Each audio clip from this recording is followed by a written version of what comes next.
সমাজে মসজিদে আছে কয়টা গরু জব হয়েছে? 8টা। সম্মানিত দর্শক, কেমন আছেন? আশা করছি ইনশাআল্লাহ সকলেই ভালো আছেন। দেশ ও দেশের বাহিরে যে যেখান থেকে যে অবস্থায় অবস্থান করে আজকের এই ভিডিওটি দেখছেন, আপনাদের সকলকে জানাচ্ছি পবিত্র ঈদুল আজহারের শুভেচ্ছা। ঈদ মোবারক। আমাদের গ্রামগঞ্জে আসলে আনন্দমুখর পরিবেশে আমরা ঈদ উদযাপন করে থাকি।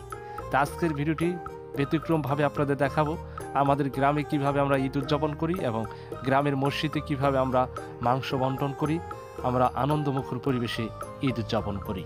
তাহলে চলুন দেখে আসি আজকের আমাদের 2024 ঈদুল আজহারের গ্রামগঞ্জের ঈদ আনন্দ।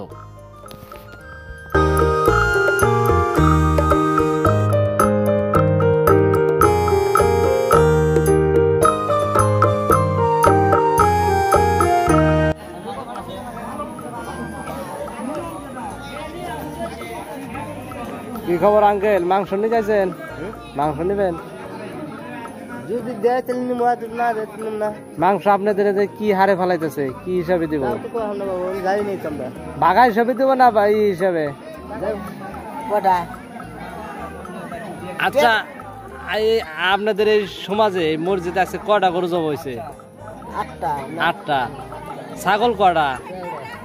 13টা। ছাগল কয়টা? 13টা। ছাগল হলো 13টা। তাহলে আপনাদের এই সমাজে কয় ঘর?